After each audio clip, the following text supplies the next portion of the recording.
Urban myths.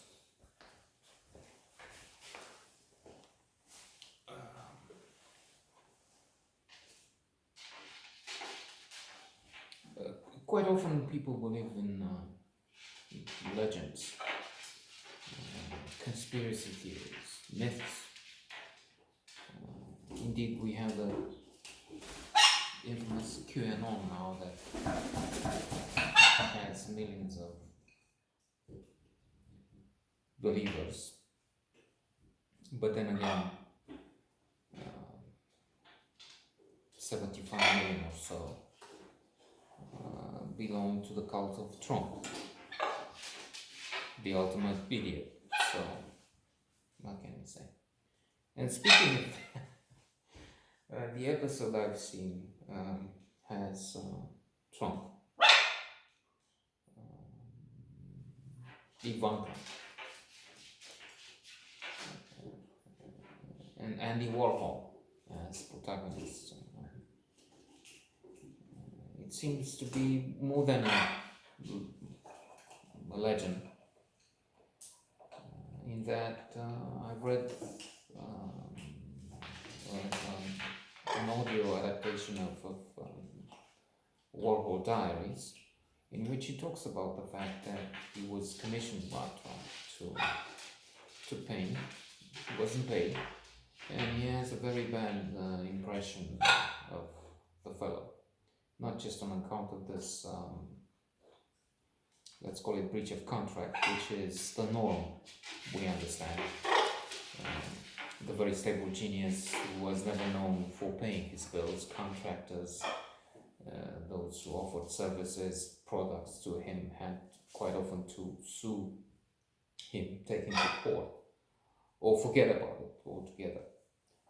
There's the university, there's the infamous case of the foundation through which he bought huge portraits of himself, as just a few examples of the enormity, of the crookedness of the terminal hollowness of the character, which is exposed in this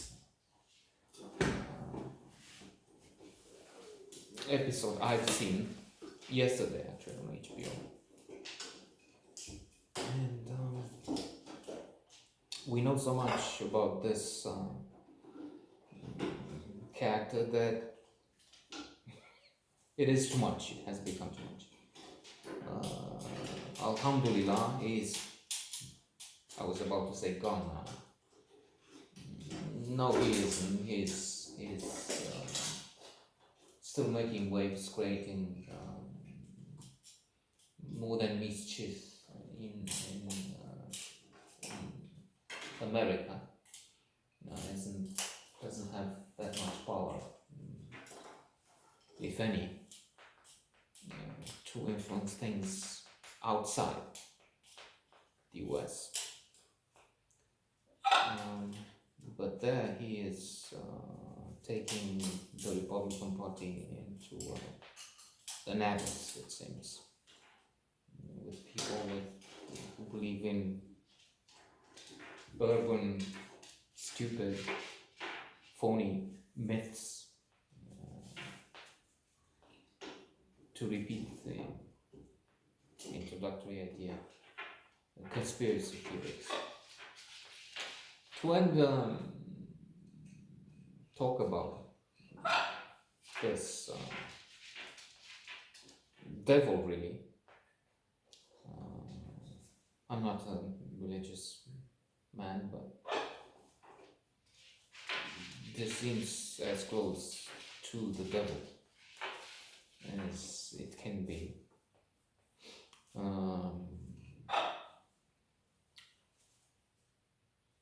To end with, there are other myths.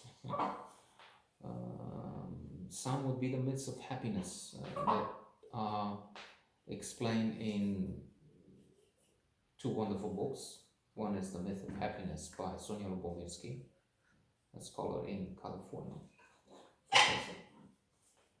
and the other by Daniel Gilbert, the Harvard professor, in Stumbling Upon Happiness, where he explains that we believe that we would be happy if only we were to live in California, for instance, or Caribbean, Pacific Island. But if studies have shown people move in such places, so we were to be there, hedonic adaptation would interfere. A phenomenon which makes us adapt to, well, almost anything, living near an airport with its very, very loud noise, or near one of these guys when they're in crisis mode. It's terrible. Losing someone dear, losing the job, these are things that are very hard to adapt to. Otherwise, we adapt to almost anything, including, alas, the good things. So in California, people adapt to palm trees, nice weather, the ocean, the waves, the atmosphere, but start seeing the traffic, which is now with the pandemic, it decreased surely, but for a long time. But the droughts, fires, forest fires, and on an island, there are many power cuts. Power, when it's on, is extremely expensive, as is well, almost anything else, because being islands, much of what is there is imported. So